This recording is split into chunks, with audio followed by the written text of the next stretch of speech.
ಧರ್ಮಸ್ಥಳದಲ್ಲಿ ಈಗಾಗಲೇ ಬೂದಿ ಮುಚ್ಚಿದ ಕೆಂಡದ ವಾತಾವರಣ ಸೃಷ್ಟಿಯಾಗಿದೆ. ಹಲವು ದಿನಗಳಿಂದ ಉತ್ಖನನ ಕಾರ್ಯ ನಡೀತಾ ಇದೆ. ಅಲ್ಲಿ ಈಗಾಗಲೇ 12 ಪಾಯಿಂಟ್ ವರೆಗೂ ಕೂಡ ಉತ್ಖನನ ಕಾರ್ಯವನ್ನ ಮಾಡಲಾಗಿದೆ. ಧರ್ಮಸ್ಥಳದಲ್ಲಿ ಬೂದಿ ಮುಚ್ಚಿದ ಕೆಂಡದ ವಾತಾವರಣ ಸೃಷ್ಟಿಯಾಗಿರುವಂತದ್ದು. ನಿನ್ನೆ ಯೂಟ್ಯೂಬರ್ಗಳ ಗುಂಪುಗಳ ಮಧ್ಯೆ ವಾಗ್ವಾದ ಕೂಡ ಶುರುವಾಗಿದೆ.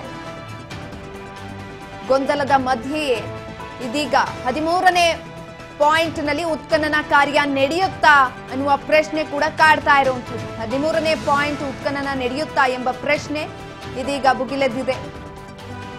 ನಂಬರ್ 13ರಲ್ಲಿ ಅಸ್ಥಿಪಂಜರದ ರಹಸ್ಯ ಅಡಗಿದೆಯಾ? ಎಲ್ಲವನ್ನ ಬಿಚ್ಚಿಡುತ್ತಾ ಪಾಯಿಂಟ್ ನಂಬರ್ 13. ಧರ್ಮಸ್ಥಳದಲ್ಲಿ ಬೂದಿ ಮುಚ್ಚಿದ ಕೆಂಡದ ವಾತಾವರಣ ಈಗಾಗಲೇ ಸೃಷ್ಟಿಯಾಗಿದೆ. 2 ಗುಂಪುಗಳ ಮಧ್ಯೆ ಜೊತೆಯಲ್ಲಿ ಯೂಟ್ಯೂಬರ್ಗಳ ಮೇಲೆ ಹಲ್ಲೆಯನ್ನ ಕೂಡ ವಾಗ್ವಾದ ಕೂಡ ನಡೆದಿರುವಂತದ್ದು. ಇದರ ಮಧ್ಯೆ ಇದೀಗ 13ನೇ ಪಾಯಿಂಟ್ ನಲ್ಲಿ ಉತ್ಖನನ ಕಾರ್ಯ ನಡೆಯುತ್ತಾ 13ನೇ ಪಾಯಿಂಟ್ ನಲ್ಲಿ ಅಸ್ಥಿಪಂಜರಗಳ ರಹಸ್ಯ ಇದೆಯಾ? ಆ ಒಂದು ರಹಸ್ಯ ಹೊರಗಡೆ ಬೀಳುತ್ತಾ? ಈಗಾಗಲೇ ಉತ್ಖನನ ಕಾರ್ಯಕ್ಕೆ ತಯಾರಿ ನಡೆದಿದ್ಯಾ? ನಂಬರ್ 13ರಲ್ಲಿ ಈ ರಹಸ್ಯ ಹೊರಬೀಳುತ್ತಾ? ಎಲ್ಲಾ ರೀತಿಯಾದಂತಹ ಪ್ರಶ್ನೆಗಳು ಇದೀಗ ಕಾಡ್ತಾ ಇರುವಂತದ್ದು.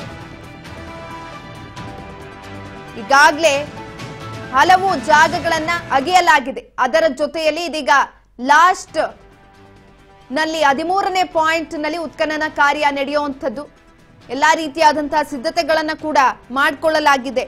ಹಾಗೊಂದು ವೇಳೆ 13ನೇ ಪಾಯಿಂಟ್ ನಲ್ಲಿ ರಹಸ್ಯ ಇದ್ದು ಹೊರಗಡೆ ಬಂದ್ರೆ ಈ ಒಂದು ಕೇಸ್ ಟ್ವಿಸ್ಟ್ ನ ತಗೊಳುತ್ತೆ. ಕೊನೆಯ ಹಂತದಲ್ಲಿರುವಂತದ್ದು, ಕ್ಲೈಮ್ಯಾಕ್ಸ್ ಹಂತದಲ್ಲಿ ಇದೆ ಇದೀಗ ಧರ್ಮಸ್ಥಳದ ಪ್ರಕರಣ. ಧರ್ಮಸ್ಥಳ ಗ್ರಾಮದಲ್ಲಿ ಶವಗಳನ್ನ ಹೂತಿಟ್ಟ ಪ್ರಕರಣದ ಉತ್ಖನನ ಕಾರ್ಯ ಕೊನೆಯ ಹಂತಕ್ಕೆ ಈಗಾಗಲೇ ಬಂದು ನಿಂತಿರುವಂತದ್ದು. ಈ ಮಧ್ಯೆ ನಿನ್ನೆ ಕೆಲವೊಂದಷ್ಟು ವಾಗ್ವಾದ ಕೂಡ ನಡೆದಿದೆ. ಅಂದ್ರೆ ಧರ್ಮಸ್ಥಳಕ್ಕೆ ಕಳಂಕವನ್ನ ತರ್ತಾ ಇದ್ದಾರೆ, ಈ ರೀತಿಯಾದಂತಹ ಸುಮ್ಮನೆ ಊಹಾಪೋಹಗಳನ್ನ ಎಬ್ಬಿಸ್ತಿದ್ದಾರೆ ಅನ್ನುವ ನಿಟ್ಟಿನಲ್ಲಿ ಸ್ಥಳೀಯರು ಯೂಟ್ಯೂಬರ್ಗಳ ಮೇಲೆ ಹಲ್ಲೆಯನ್ನ ಕೂಡ ಮಾಡ್ತಾರೆ. ಇಂದು 13ನೇ ಪಾಯಿಂಟ್ ನಲ್ಲಿ ಉತ್ಖನನ ಕಾರ್ಯ ನಡೆಯುತ್ತಾ ಅನ್ನುವ ಪ್ರಶ್ನೆ ಕೂಡ ಉದ್ಭವ ಆಗ್ತಾ ಇರುವಂತದ್ದು. ಯಾಕಂತ ಅಂದ್ರೆ ನಿನ್ನೆ ಆ ರೀತಿಯಾದಂತಹ ಸನ್ನಿವೇಶ ಎದುರಾಗಿರೋದ್ರಿಂದ 13ನೇ ಪಾಯಿಂಟ್ ನಲ್ಲಿ ಇಂದು ಉತ್ಖನನ ಕಾರ್ಯವನ್ನ ಮಾಡ್ತಾರಾ? ಆಗೊಂದ್ ವೇಳೆ ಮಾಡಿದ್ರೆ 13ನೇ ಪಾಯಿಂಟ್ ನಲ್ಲಿ ಏನಾದ್ರೂ ಅಸ್ಥಿಪಂಜರ ಇದ್ರೆ ಆ ರಹಸ್ಯ ಹೊರಗಡೆ ಬೀಳುತ್ತಾ? ಈ ರೀತಿಯಾದಂತಹ ಹಲವು ಪ್ರಶ್ನೆಗಳು ಇದೀಗ ಕುತೂಹಲಕ್ಕೆ ಎಡೆಮಾಡಿಕೊಟ್ಟಿರುವಂತದ್ದು. ಕಗ್ಗಂಟಾಗಿದೆ. ಇಂದು ಶೋಧ ನಡೆಯುತ್ತಾ ಇಲ್ವಾ ಅನ್ನೋದು ಕೂಡ ಹಲವರಲ್ಲಿ ಕುತೂಹಲವನ್ನ ಎಬ್ಸಿರುವಂತದ್ದು. ದೂರುದಾರ ತೋರಿಸಿದಂತಹ 13 ಕಡೆಗಳಲ್ಲೂ ಕೂಡ ಭೂಮಿಯನ್ನ ಅಗೆದು ಹುಡುಕಿದ್ರು ಕೂಡ ಪಾಯಿಂಟ್ ಸಂಖ್ಯೆ 6 ಹೊರತುಪಡಿಸಿ ಬೇರೆ ಯಾವ ಕಡೆನೂ ಕೂಡ ಏನು ಸಿಕ್ಕಿಲ್ಲ. ಕೇವಲ ಅಷ್ಟರಲ್ಲಿ ಮಾತ್ರ ಕೆಲವೊಂದಷ್ಟು ಕುರುಹು ಸಿಕ್ಕಿರುವಂತದ್ದು. ನೇತ್ರಾವತಿ ಕಿಂಡಿ ಅಣೆಕಟ್ಟಿನ ಪಕ್ಕದಲ್ಲಿರುವಂತಹ ಪಾಯಿಂಟ್ ಇದು 13ನೇ ಪಾಯಿಂಟ್. ಅದರಲ್ಲೂ 13ನೇ ಪಾಯಿಂಟ್ ಉತ್ಖನನ ಕುತೂಹಲವನ್ನ ಎಬ್ಸಿರುವಂತದ್ದು. ಇದೀಗ ಈ ಒಂದೇ ಸ್ಥಳದಲ್ಲಿ 8 ಶವವನ್ನ ಹೂತಿರುವ ಬಗ್ಗೆ ಮಾಹಿತಿಯನ್ನ ಕೂಡ ದೂರುದಾರ ಹಂಚಿಕೊಂಡಿದ್ದಾನೆ. ಅನಾಮಿಕ ಹೇಳಿಕೆ 13ನೇ ಪಾಯಿಂಟ್ ಕುತೂಹಲಕ್ಕೆ ಎಡೆ ಮಾಡಿಕೊಟ್ಟಿರುವಂತದ್ದು. ಏನ್ ಹೇಳಿಕೆಯನ್ನ ಕೊಡ್ತಾನೆ? 8 ಶವವನ್ನ ಇದೇ ಸ್ಥಳದಲ್ಲಿ ಹೂತಿಟ್ಟಿದ್ದೇನೆ ನಾನು ಅಂತ. ಹಾಗಾಗಿ ಕುತೂಹಲಕ್ಕೆ ಎಡೆ ಮಾಡಿಕೊಟ್ಟಿರುವಂತದ್ದು 13ನೇ ಪಾಯಿಂಟ್. ಮುಸುಕುದಾರಿ ಅನಾಮಿಕ ವ್ಯಕ್ತಿ ಹೇಳಿರುವಂತಹ ಹೇಳಿಕೆಯಿಂದ ಇದೀಗ ಕುತೂಹಲ ಮೂಡಿದೆ ಎಲ್ಲರಲ್ಲೂ ಕೂಡ. ಒಂದು ವೇಳೆ ಇದೇನಾದ್ರೂ ಇಲ್ಲಿ ಏನೂ ಸಿಗ್ಲಿಲ್ಲ ಅಂತ ಅಂದ್ರೆ ಈ ಕೇಸ್ ಮತ್ತೆ ಟ್ವಿಸ್ಟ್ ಅನ್ನ ತೆಗೆದುಕೊಳ್ಳುತ್ತೆ. ಯಾಕಂತ ಅಂದ್ರೆ ಈಗಾಗ್ಲೇ ಎಲ್ಲಾ ಜಾಗಗಳನ್ನ ಕೂಡ ಅಗೆಯಲಾಗಿದೆ. ಈ 13ನೇ ಪಾಯಿಂಟ್ ಒಂದನ್ನ ಬಿಟ್ಟು ಎಲ್ಲಾ ಪಾಯಿಂಟ್ ಅನ್ನ ಅಗದ್ರೂ ಕೂಡ ಕೇವಲ 6ರಲ್ಲಿ ಮಾತ್ರ ಕೆಲವೊಂದಷ್ಟು ಕುರುಹುಗಳನ್ನ ಸಿಕ್ಕದನ್ನ ಬಿಟ್ರೆ ಬೇರೆ ಯಾವ್ದ್ರಲ್ಲೂ ಕೂಡ ಏನೂ ಸಿಕ್ಕಿಲ್ಲ. ಈ ರೀತಿ ಇರ್ಬೇಕಾದ್ರೆ ಎಲ್ಲೋ ಒಂದ್ ಕಡೆ 13ನೇ ಪಾಯಿಂಟ್ ನಲ್ಲಿ ಕುತೂಹಲ ಎಡೆ ಮಾಡಿಕೊಟ್ಟಿದ್ದಂತು. ಇದೇ ರೀತಿ ಅನಾಮಿಕ ವ್ಯಕ್ತಿ, ಮುಸುಕುದಾರಿ ವ್ಯಕ್ತಿ ಯಾರಿದ್ದಾನೆ ಅವನು 9ನೇ ಪಾಯಿಂಟ್ ನಲ್ಲೂ ಕೂಡ ನಾನು 4-5 ಶವಗಳನ್ನ ಹೂತಾಕಿದ್ದೇನೆ ಅನ್ನುವ ಮಾಹಿತಿಯನ್ನ ಕೂಡ ಹಂಚಿಕೊಂಡಿರ್ತಾನೆ. ಆದ್ರೆ 9ನೇ ಪಾಯಿಂಟ್ ನಲ್ಲಿ ಉತ್ಖನನ ಕಾರ್ಯವನ್ನ ಮಾಡಿದ ನಂತರ ಯಾವುದೇ ರೀತಿಯಾದಂತಹ ಅಸ್ಥಿಪಂಜರ ಆಗ್ಲಿ ಕುರುಹಾಗ್ಲಿ ಏನು ಕೂಡ ಸಿಕ್ಕಿರ್ಲಿಲ್ಲ. ಇಂತಹ ಸಂದರ್ಭದಲ್ಲಿ 13ನೇ ಪಾಯಿಂಟ್ ಅಲ್ಲೂ ಕೂಡ ನಾನು 8 ಶವಗಳನ್ನ ಹೂತಿಟ್ಟಿದ್ದೇನೆ ಅನ್ನುವ ಮಾಹಿತಿಯನ್ನ ಹಂಚಿಕೊಂಡಿರೋದ್ರಿಂದ ಕುತೂಹಲಕ್ಕೆ ಎಡೆ ಮಾಡಿಕೊಟ್ಟಿರುವಂತದ್ದು ಇದೀಗ. ಹಾಗಾಗಿ 13ನೇ ಪಾಯಿಂಟ್ ನಲ್ಲಿ ಉತ್ಖನನ ಕಾರ್ಯ ನಡೆದ್ರೆ ಅಸ್ಥಿಪಂಜರ ಏನಾದ್ರೂ ಸಿಗುತ್ತಾ ಅನ್ನುವ ಕುತೂಹಲ ಎಲ್ಲರಲ್ಲಿ ಎಡೆ ಮಾಡಿಕೊಟ್ಟಿದೆ. ರಾಶಿ ರಾಶಿ ಹೆಣಗಳಿವೆ ಅಂತ ಹೇಳಿದ್ದಾನೆ 13ನೇ ಪಾಯಿಂಟ್ ನಲ್ಲಿ. ಈ ಕಾರಣಕ್ಕೆ ಸಾಕಷ್ಟು ಉದ್ದ ಅಗಲಕ್ಕೆ ಮಾರ್ಕ್ ಕೂಡ ಮಾಡಲಾಗಿರುವಂತದ್ದು. ಆದರೆ ಈ ಪಾಯಿಂಟ್ SIT ಅಧಿಕಾರಿಗಳಿಗೆ ಈಗಾಗಲೇ ಕಗ್ಗಂಟಾಗಿದೆ.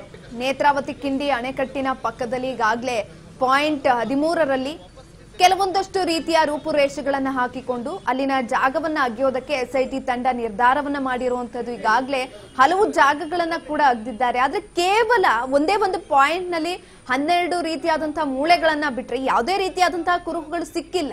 ಹಾಗಾಗಿ ಧರ್ಮಸ್ಥಳದ ಈ ಒಂದು ಕೇಸ್ ಎಲ್ಲೋ ಒಂದ್ ಕಡೆ ಕುತೂಹಲಕ್ಕೆ ಎಡೆ ಮಾಡಿಕೊಟ್ಟಿದೆ. ಇನ್ನು ಅದರಲ್ಲೂ ಕೂಡ ಈ ಮುಸುಕುದಾರಿ ವ್ಯಕ್ತಿ ಯಾರಿದ್ದಾನೆ ಆತ 9ನೇ ಪಾಯಿಂಟ್ ನ ಅಗೆಯುವಂತಹ ಸಂದರ್ಭದಲ್ಲೂ ಕೂಡ ಇದೇ ರೀತಿಯಾದಂತಹ ಹೇಳಿಕೆಯನ್ನ ಕೊಡ್ತಾನೆ. ಯಾವ ರೀತಿ ಅಂತ ಅಂದ್ರೆ 9ನೇ ಪಾಯಿಂಟ್ ನಲ್ಲಿ ನಾನು 4 ರಿಂದ 5 ಶವಗಳನ್ನ ಹೂತಾಕಿದ್ದೇನೆ, ಹಾಗಾಗಿ ಈ ಪಾಯಿಂಟ್ ಅನ್ನ ನೀವು ಅಗಿಲೇಬೇಕು ಅನ್ನುವ ಇದನ್ನ ಹೇಳ್ತಾನೆ. ಯಾರಿಗೆ? SIT ಅಧಿಕಾರಿಗಳಿಗೆ. ಅದಾದ ನಂತರ ಇದೀಗ 13ನೇ ಪಾಯಿಂಟ್ ನ ಅಗ್ಯೋದಕ್ಕೆ ಹೋಗ್ತಾ ಇರುವಂತದ್ದು. ಆ ಸ್ಥಳದಲ್ಲೂ ಕೂಡ 8 ಶವವನ್ನ ಹೂತಿರುವ ಬಗ್ಗೆ ಈಗಾಗಲೇ ಮಾಹಿತಿಯನ್ನ ಹಂಚಿಕೊಂಡಿರುವಂತದ್ದು. ಈ ನಿಟ್ಟಿನಲ್ಲಿ ಅನಾಮಿಕಾ ಈ ರೀತಿಯಾದಂತಹ ಹೇಳಿಕೆಯನ್ನ ಕೊಟ್ಟಾದ ಮೇಲೆ 13ನೇ ಪಾಯಿಂಟ್ ನಲ್ಲಿ ಯಾವ ರೀತಿಯಾದಂತಹ ಕುತೂಹಲ ಇದೆ ಅಂತ ಅಂದ್ರೆ ಎಲ್ರಿಗೂ ಕೂಡ ಹಾಗಾದ್ರೆ 8 ಶವಗಳು ಅಲ್ಲಿ ಯಾವ್ದಾದ್ರು ರೀತಿಯಾದ ಅಸ್ಥಿಪಂಜರಗಳು ದೊರಕಲೇಬೇಕು. ಇಲ್ಲ ಅಂತ ಅಂದ್ರೆ ಅನಾಮಿಕಾ ಹೇಳ್ತಾ ಇರುವಂತ ಯಾವುದೇ ರೀತಿಯಾದಂತ ಹೇಳಿಕೆಗಳಿಗೆ ಅರ್ಥನೇ ಇಲ್ದಂತಾಗೋಗ್ಬಿಟ್ಟಿದೆ. ಹಾಗಾಗಿ 13ನೇ ಪಾಯಿಂಟ್ ನತ್ತ ಎಲ್ಲರ ಚಿತ್ತ ಇದೀಗ ಇರುವಂತದ್ದು.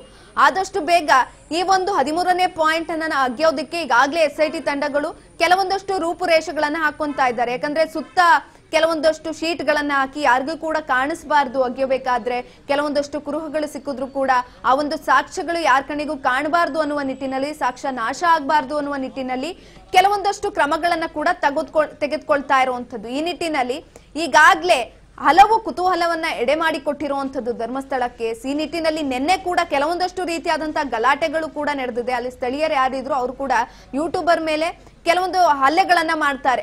ನೀವು ಈ ಒಂದು ಸ್ಥಳಕ್ಕೆ ಕಳಂಕವನ್ನ ತರ್ತಾ ಇದ್ದೀರಾ, ಇಲ್ಲ ಸಲ್ಲದ ಆರೋಪಗಳನ್ನ ಮಾಡ್ತಾ ಇದ್ದೀರಾ ಅನ್ನುವ ನಿಟ್ಟಿನಲ್ಲಿ ಆರೋಪಗಳನ್ನ ಮಾಡಿ ಹಲ್ಲೆಯನ್ನ ಮಾಡ್ತಾರೆ. ಹಾಗಾಗಿ 13ನೇ ಪಾಯಿಂಟ್ ನಲ್ಲಿ ಇಂದು ಉತ್ಖನನ ಕಾರ್ಯ ನಡೆಯುತ್ತಾ ಅನ್ನುವ ಪ್ರಶ್ನೆ ಕೂಡ ಉದ್ಭವವಾಗಿರುವಂತದ್ದು. ಒಂದು ವೇಳೆ ಉತ್ಖನನ ಕಾರ್ಯ ನಡೆದ್ರೆ ಈ ಎಲ್ಲಾ ಪಾಯಿಂಟ್ಗಳಲ್ಲಿ ಏನು ಅಧ್ಯಯನ ಮಾಡಿದ್ರು, ಉತ್ಖನನ ಕಾರ್ಯವನ್ನ ಮಾಡಿದ್ರು, ಅದನ್ನ ಹೊರತುಪಡಿಸಿ 13ನೇ ಪಾಯಿಂಟ್ ನಲ್ಲಿ ಸಿಗುವಂತಹ ಕುರುಹುಗಳು ಈ ಒಂದು ಪ್ರಕರಣಕ್ಕೆ ಬಿಗ್ ಟ್ವಿಸ್ಟ್ ಅನ್ನ ಕೊಟ್ಟಂತಾಗತ್ತೆ. ಈಗಾಗಲೇ ಸಂಪೂರ್ಣವಾಗಿ ಅಲ್ಲಿ ಯಾವ ರೀತಿ ಪರಿಸ್ಥಿತಿ ನಿರ್ಮಾಣ ಆಗೋಗ್ಬಿಟ್ಟಿದೆ ಅಂತ ಅಂದ್ರೆ ಎಲ್ಲರೂ ಕೂಡ ಕಾಯ್ಕೊಂಡು ಕೂತಿದ್ದಾರೆ. ಒಂದು ವೇಳೆ ಕುರುಹು ಸಿಗುತ್ತಾ, ಸಿಕ್ಕಿದ್ರೆ ಯಾವ ರೀತಿಯಾದಂತಹ ಕುರುಹು ಸಿಗ್ಬೋದು ಅನ್ನುವ ನಿಟ್ಟಿನಲ್ಲಿ